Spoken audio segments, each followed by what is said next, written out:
Welcome to Green Building Matters, the podcast that matters for green building professionals. Learn insight in green buildings as we interview today's experts in LEED and WELL.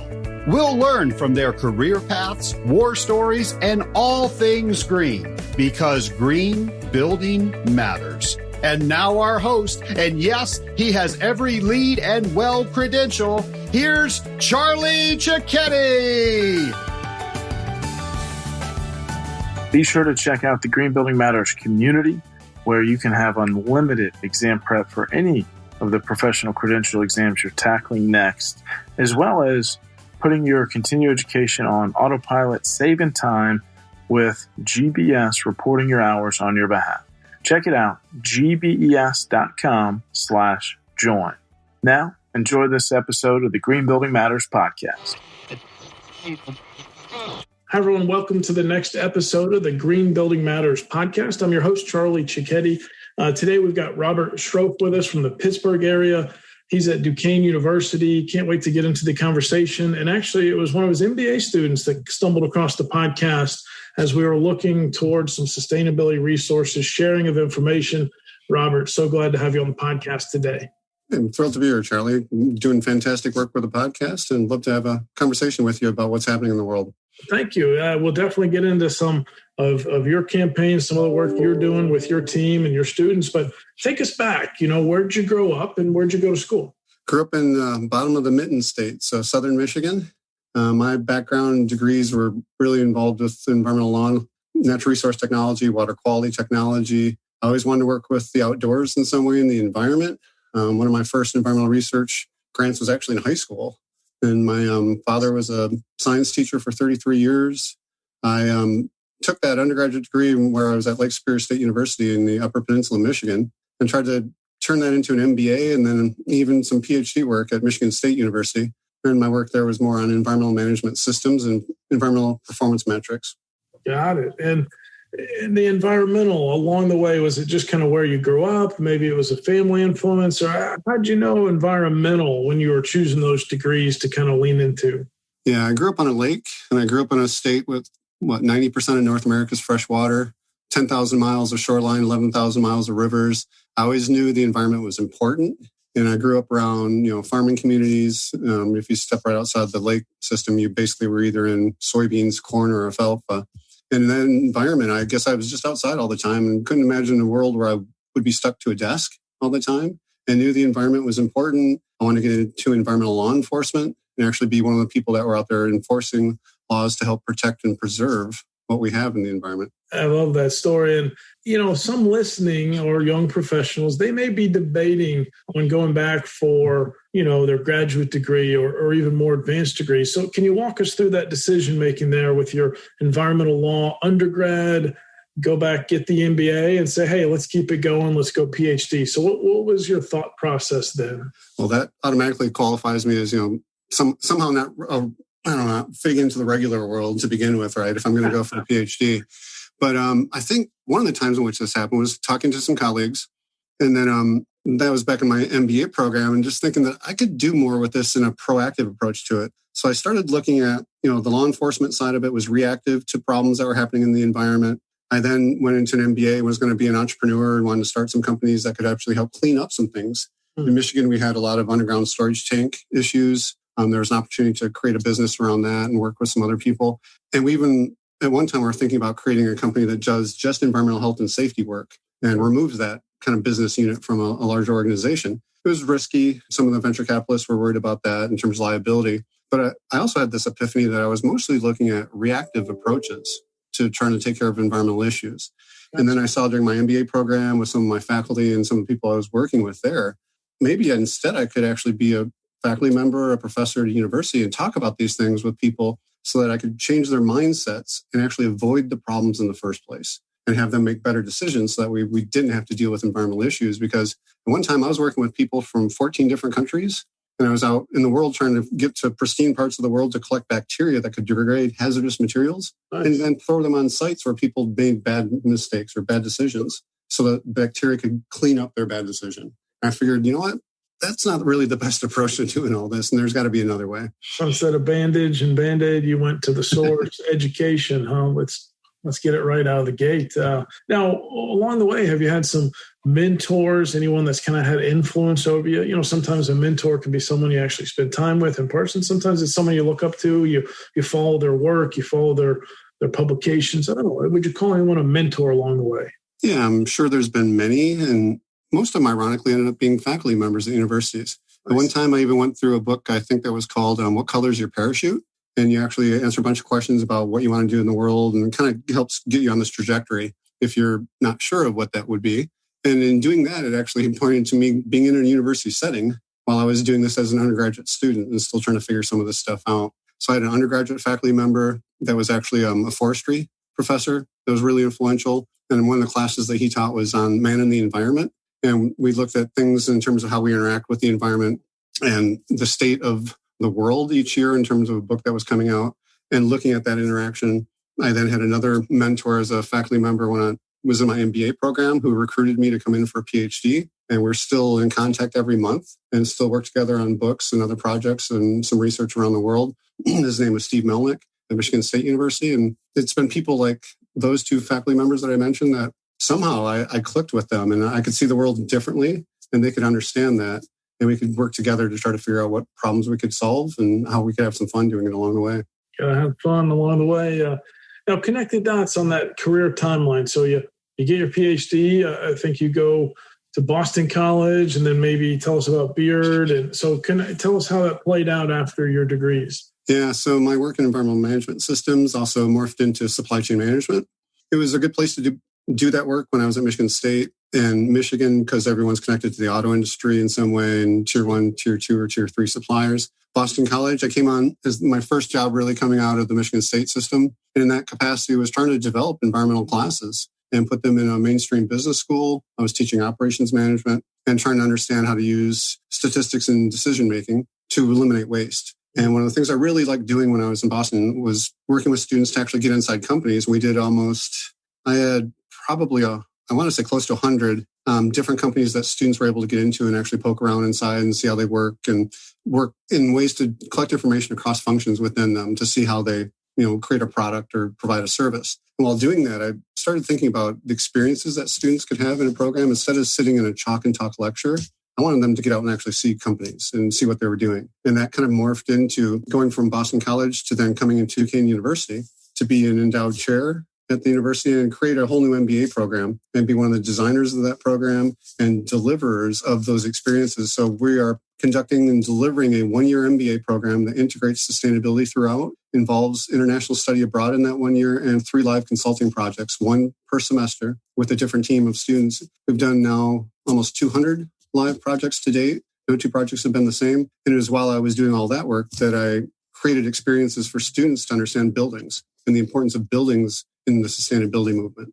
That's fantastic. I mean, you just leaned into that opportunity there with this MBA Sustainability Program. So let's go there next. So, I mean, you've been doing this for 13 plus years, or maybe a little longer with this focus, but it sounds like it's not just the theory, but it's immediately the practice, the apprenticeship almost. Can you tell us a little bit about the program? Do I have that right? Sure, absolutely. Yeah, I like the word theory because it sets up conceptual frameworks for us to understand things, right? And based on historical information, we can better understand what's happening in the future. But really what I'm dealing with are strategic models and how sustainability can be part of strategy. And within this program, students come in the spring, start a summer semester. They get a live consulting project, typically with a large multinational company. They compete against other teams for that deliverable in terms of finding solutions for them. And then in the fall semester, like right now, I'm actually running 5 live projects with my students. I'm working with an architectural firm for one of them, and one of the first well-certified buildings in the country, actually, and then trying to figure out the value proposition for it. I'm working with a Fortune 50 company and how to track products around the world and track sustainability information with those products. I've got others that are actually working, teams working with our city and looking at circular economy opportunities within the city and try not to send things to landfills because Pennsylvania, unfortunately, has some of the lowest tipping fees of most states. So we are an importer of garbage. And we don't want those things to be the gold mines of the future. We'd rather get away from them right now and find a different route for these things that were waste streams for some to become raw materials for others. And it's in delivering those projects now in this fall semester that they are seeing their second consulting engagement. They'll then go into a spring semester while doing some study abroad. Typically, we'll do live experiential learning projects in other countries. And we've been in different parts of Latin and South America. We've been in Europe. We've been, trying to think how many countries now total for our trips. And we usually move the trips around so we're not always in the same location. But it's that kind of an MBA that I wanted to design. I had an MBA myself. It was, 2 years long, and I got a summer in between to try to find some kind of job that was relative to where I wanted to go with my trajectory. But here we try to set up live projects at no cost to our consulting partners. So if there are companies out there that want the help of a team of MBAs, we're actually working with a net zero company and databases, I think in the spring semester coming up. We've worked with large multinationals in different country contexts. I've helped whole countries actually try to better understand green building opportunities and also get to net zero. So I'm actively looking for participants that would want to engage a team of MBAs to figure out how we can solve a problem that we don't know the answer to. Man, I'm really excited about what I'm hearing here. Is there just this endless list of problems to solve? I mean, how do you filter the needs? It sounds like there's some Fortune 100, Fortune 500, or you said municipalities even that, may need to come to you and your team. And it's not just research. It's like, hey, let's get some consulting. Let's put a team on this and help you out. So how do you filter the list of problems to solve or projects to take on? Yeah, usually it's up to whoever I'm talking to. And I ask a simple question, what keeps you up at night? What kind of problems do you have? So if you're a small business owner, that problem can be totally different than someone like a Nike, right? Or a large multinational company. Yes.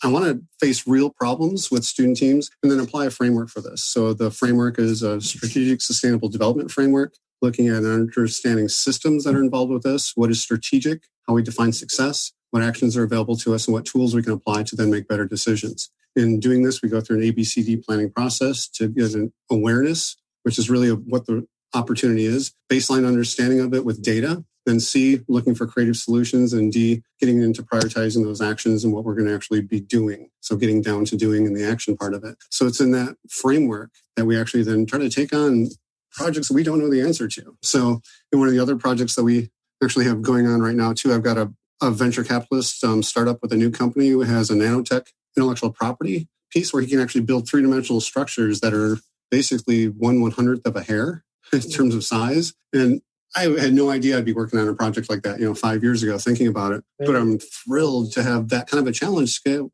to approach this person and try to help them figure out where to do a market entry for this and have a team of MBAs that could go along with them for that ride. So it involves everything, but we've done lots of building projects, also with municipalities and schools and trying to get renewables on different building tops. And there's really no end to the types of opportunities we want to try to tackle. It's up to our client and our partners to have them tell us what's most important and when they really need that information. Just an incredible MBA program. So we'll make sure we're linking over to the work you're doing. Let's tie it back to buildings for a minute. So you mentioned the well project and just the ROI there, the business case for that. We are in the middle of this pandemic and healthy buildings, not just green buildings. So do you see that being a big part of some of your future work is not just green buildings, but healthy buildings? Is that coming up more and more? Oh, absolutely. And I was just talking to one of my alum who was working at Herman Miller in the past and is actually now kind of splitting her time between life cycle assessment with them and well building and doing that kind of work now and trying to better figure out spaces and places that their office furniture goes into, because they realize that when you put that furniture into a space, it's off-gassing for probably the first year, maybe 2 years, depending on what you're putting in there, and that they're actually contributing to indoor air quality issues that they never really thought about before until Well or Reset came along to tell them, hey, maybe you guys should better take this into account in terms of your design, what you're putting into your products, and how those products interact with those spaces, and especially the air. And if we're not turning over that volume of air quickly enough in those spaces, then are your products really helping people or are they hindering human health and productivity? Yeah, they might be good for the environment, but they're still not good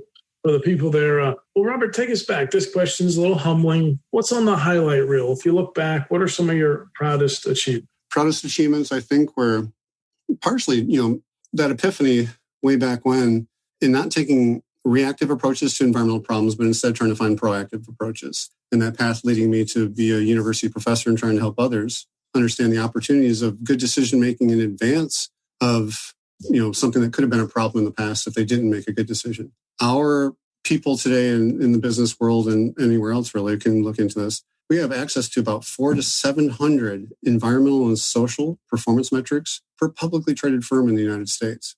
That amount of information is overwhelming to think about. But if you want to make good decisions, use as much of that as possible. If you want to make bad decisions, just go back to a traditional way of only looking at financials and looking at profits or shareholders and how much money a company is making or how much it's saving if you only look at costs. So I think one of the other epiphanies along the way was that we could better look at and financially assess, not just buildings, but any decision we make in terms of the environmental impacts avoided and social value created with that. So I can turn a return on an ROI, a return on investment into a return on integration, and an integrated rate of return or a net present value turned into an integrated future value. I'm laughing as my 9-year-old's running by trying to get homework done, I think. This Zoom world we live in.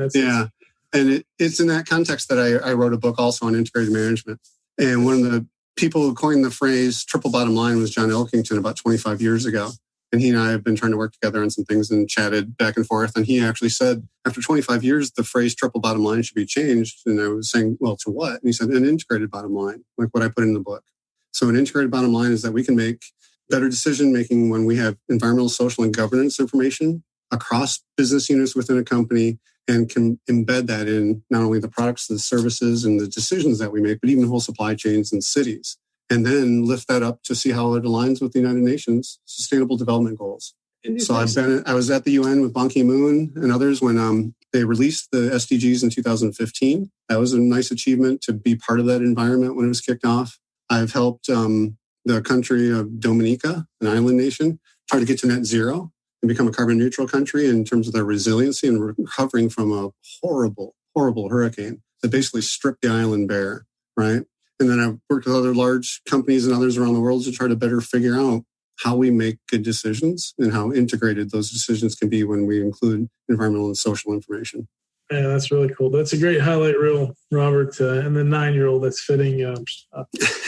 She should be the highlight, really, but exactly. She's one of them. She'll be there eventually. She'll be one of the change agents that go out into the world to make better decisions, live in better, higher energy efficient homes, and work in spaces and places in the future that will actually contribute to her health instead of taking away from it. I'm sure you're teaching her and opening those doors. Let's talk a minute about that data, that ESG data that you say is a lot of it's out there. But to the layperson, is it that we don't know it's there? Is it we don't know where to find it? Or is it we don't know yet to care or understand what to look for? So tell us about that data. And do you think the consumer needs to be able to get easy access to that? Like what would you do if you had a magic wand to get more decision makers, even just a consumer, to know what that data means and how to get it? Yeah, fantastic question. If it was multiple choice, I'd say all of the above in terms of answers. But one of the things that's enabled some of this, right, is, product labeling or nutrition labeling for things that we buy in stores. If you go over into Europe, you actually see that nutrition labeling extended with carbon emissions or CO2 emissions with what you're buying. You can use apps on your phone like Good Guide and actually take a picture of a barcode of something like shampoo or whatever you might be finding at the store. And it'll tell you how that product rates versus other products in the same category and give you environmental and social information about that product. So you can better understand if you're going to buy, shampoo, which one would have the best impact, in terms of on you and using it. And at the same time, less impacts on the environment and social good around that. So you can reward companies that are better at this, that are ranked in sustainability rankings. If you want to look at some of the Unilevers of the world, maybe, they stand out initially, or others that have sustainability certifications associated with their products, choose those types of products. But I think the amount of information is overwhelming. I can't imagine trying to make a decision about shampoo and having to look at 400 different performance metrics, right? But if we take that into what's behind all of it, it's life cycle assessment. It's the same thing that's behind LEED buildings. It's the same thing that's behind the red list for living buildings. We have a number of, living buildings, even in the Pittsburgh area. We've got a lot more passive houses coming into play here, some well, and then a lot of reset taking place. And what I've tried to do with this also is try to make it something that students can relate to. Even, if you think about all of us, we're consumers. So every year now, I also have a design competition for my MBA students. And they actually get to look at a 169,000 square foot building that's over 50 years old. And it represents over 4 million buildings in the United States. I give them an unlimited budget and say, tell me what you're going to invest in to make this building high performance and what the environmental and the social return will be. So when we do that, all of a sudden, I want them to go out and think about their next job and not working in Dilbert land in a cubicle somewhere, but instead walk into that place and go, oh, I could change the lighting in here. The flooring could be different. We can look at the envelope. I could make this space high performance, and the investment will have a payback within 18 months or 3 years. And you've got an incredible program there. I wish I was part of something like that. So I hope someone listening is thinking of pursuing an MBA will reach out to Robert and the team and shoot me a message if you get a student one day because of this podcast. I think absolutely. Let's talk about what's around the corner. Let's say you had a crystal ball. What should we be reading up on now? What do you think is coming up, and not just sustainability, but even green buildings? Yeah, sustainability and green buildings as they collide, right? That intersection. I think it's how to make those systems interact with and learn from each other to become better. So if building systems interact with sustainability systems, interact with circular economy systems, those types of things. So some of my research also is in transportation and e-vehicles and those types of things that are coming. So as we better connect vehicles that are moving things, we don't have to grow food in farms as much as we can grow it in cities. We can grow it inside buildings. Those buildings can be connected to vehicles that move them around with people that are not even inside those vehicles. My own vehicle in the future could actually be leased out to people to use as it's out moving around in an autonomous way and moving them between buildings that could be their home or where they work. And, we spend over 90% of our time inside, but they could be shuttling us around and creating revenue for me in doing that. And when those systems connect in that way, there's this tremendous data sharing opportunity where even in Pittsburgh, we've invested in a lot of infrastructure here. Actually, simple things, it seems like light posts, where the lights are actually Wi-Fi connected. They actually have sound sensors in some of them, air quality sensors in others. We unfortunately are one of the top 10 worst air polluted cities in the country right now. But what we know is that when you go inside my home or other buildings, even the business school, the indoor air quality is 2 to 3 times better inside. And it's because we have data for that. And the data in some of those lights and stuff that we have around the city also create a 3-dimensional space for drones above us and autonomous cars on the roads. And as those autonomous cars connect buildings that create food, one of the largest owners of parking lots in the world right now is a cloud company.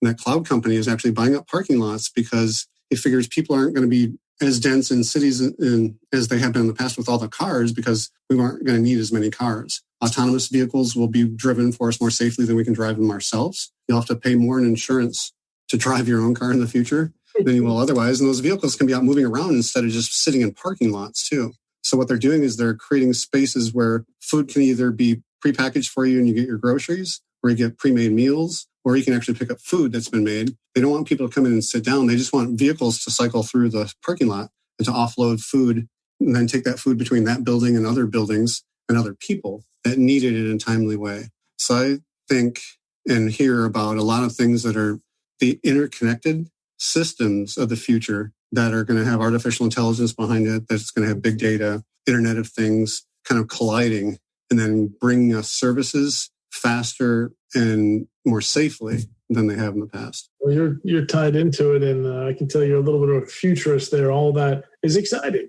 I think you have to embrace it. I mean, that's inevitable, a lot of that, but it's exciting to hear that that's happening in Pittsburgh.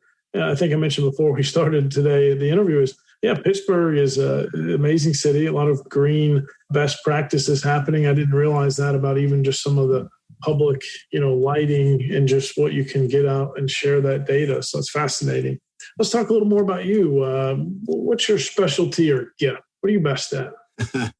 I think what I'm best at is providing experiences to business students that give them an opportunity to think about the world differently. I want to have a global conversation about sustainability and then figure out what intersects with that. So when I provide experiences, I talk about those live consulting projects with students and student teams primarily, and then our project partners, and trying to create an MBA that provides experiences that they'll remember 20 or 30 years from now. They're not going to remember, a Scantron bubble test or, something like this at the end of a semester when someone has to cram for it. I'd rather have them work on a 14 or 15 week long engagement.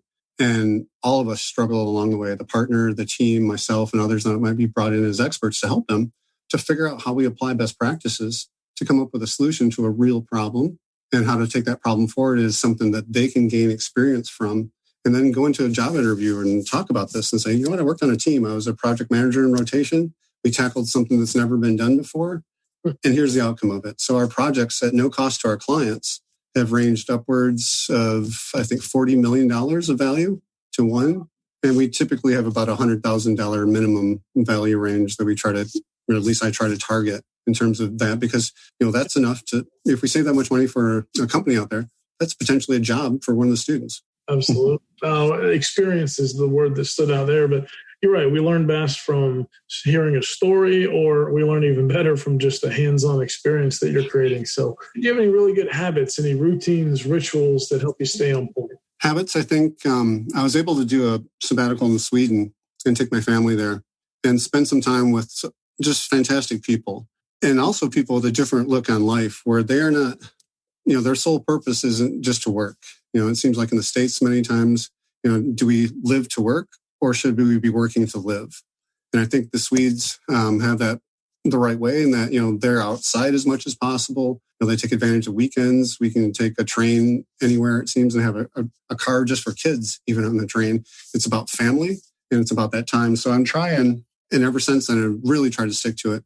I try not to work beyond 5 o'clock every day, start at 9 o'clock, and try not to work on the weekends as much as possible. And when I do that, I think I feel a better balance in what I can contribute to the world, when I'm not as stressed out as I would be otherwise.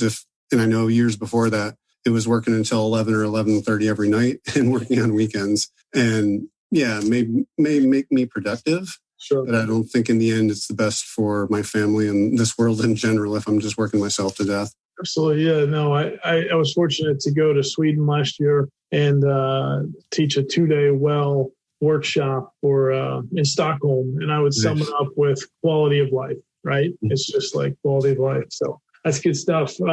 Let's talk about bucket list, Robert. As you and I get to know each other a little more, I'm a fan of the bucket list. What are one or two things maybe on your bucket list? Bucket lists are interesting ones because there's so many buckets. I don't know. I probably have way too many lined up. Think of been to over 40 countries to begin with. I think I'd love to hit triple digits in terms of that bucket list. So work and play and family, love to get the family into another country setting and do that same thing for a good chunk of time. It's getting harder as my daughters are getting older. Sure. But someday they're going to go away, and I want them to have experiences again that they're going to remember. Like, hey, remember when we lived in Lund in Sweden, and the stuff we did while we were there, and how that's different than what we're doing now. Yeah. So I think that the country is part of it. There's another one I've got too in terms of what I mentioned earlier, just having a global conversation about sustainability and what that means to everyone, because it doesn't have to mean the same thing. I want people to find individual pieces that they can hold on to and realize that we can all contribute to solutions and keep avoiding those problems that were plaguing us in the past. A global conversation. I'm fortunate here at the podcast as I get to interview green building professionals from all over the world. And you're right. It's just fascinating how different it can be. And it's, but we want to find that common kind of narrative, that common mission. Let's talk about books. You mentioned a couple, and you've been involved with at least one book, maybe others. So is there a book or two you'd recommend? And we'll be sure to link to all of them in the podcast show notes. Oh, yeah. Well, in terms of the building space, I've co-authored a book she's released it just less than 1 year ago now, November last year. It's The Power of Existing Buildings. And that book is by Island Press. When we did that book, I teamed up with some colleagues of mine, an actual alumni of our business school and his business partner at Oros Group. And they're really trying to push the envelope in terms of indoor air quality and how that relates to building science. So we created the book, The Power of Existing Buildings, and how to save money, avoid impacts on the environment, and improve human health and productivity. Part of doing that is what we found in that design competition that I do with students even, is that our financial returns on high-performance buildings are really good to begin with. When we include the environmental impacts avoided from that, it's even better. So it can bring maybe a 5-year ROI for something, in a single bottom line, in a double bottom line context, and maybe down to 3.5 years. And as I look at improving human health and productivity, that alone is usually 10 times better than the financials. So then I can get something down to maybe 4 months for a return on an integration or return on investment. That's kind of baked into the book in some different ways. So The Power of Existing Buildings was a fantastic collaborative approach with my colleagues. Within that, we actually have, something that we've coined in terms of our approach to this is the natural order of sustainability, where we look at passive approaches first, active approaches second, and then renewables.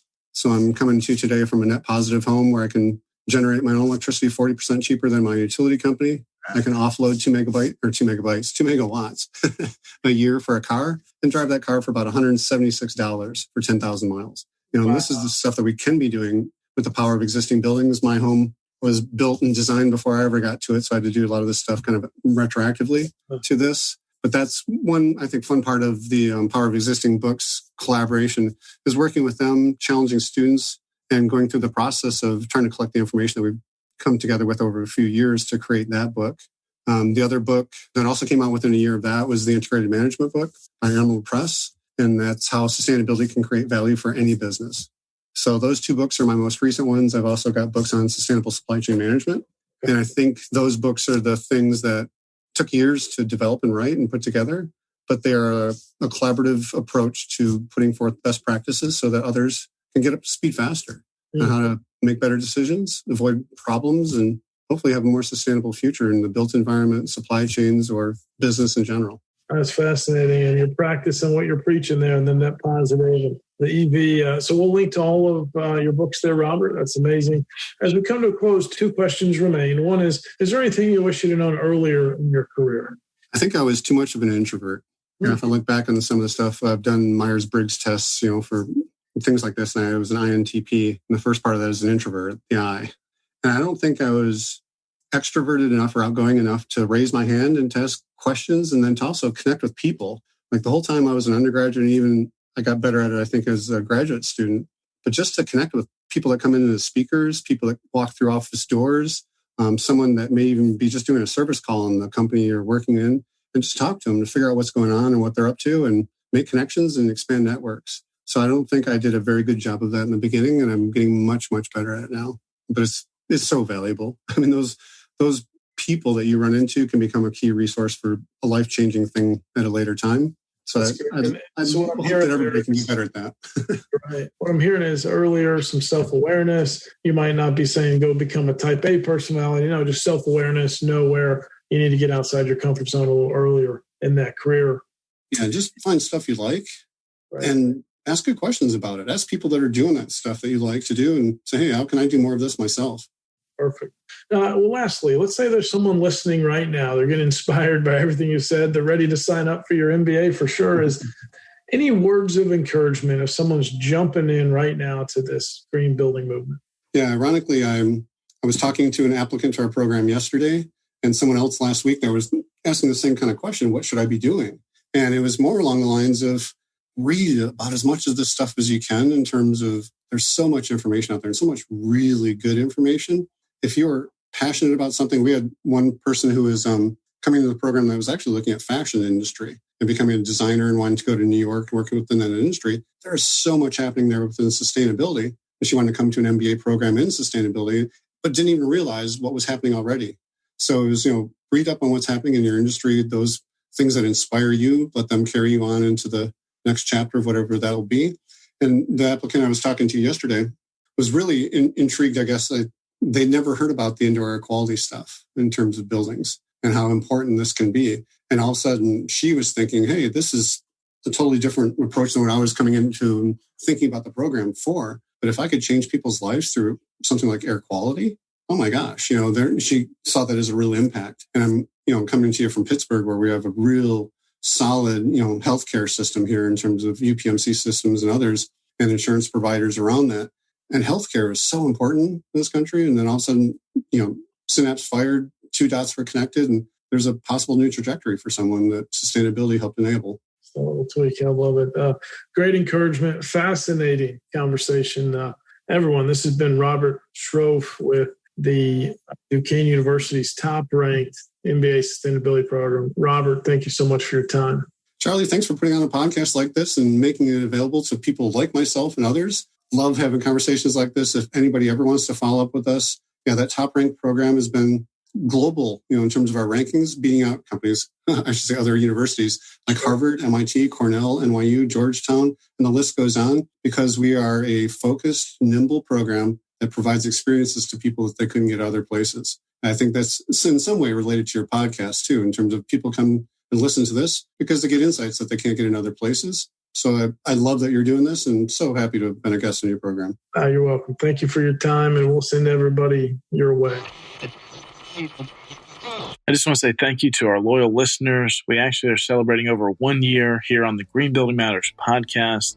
Me and the entire team were stoked and just so glad you continue to listen every Wednesday morning to a new interview with a green building professional here in this industry, or just some pro tips that we want to make sure that you are getting straight from us, straight to you. Thank you for listening to this episode of the Green Building Matters podcast. At gbes.com, our mission is to advance the green building movement through best-in-class education and encouragement. Remember, you can go to gbes.com/podcast for any notes and links that we mentioned in today's episode. And you can actually see the other episodes that have already been recorded with our amazing guests. Please tell your friends about this podcast. Tell your colleagues.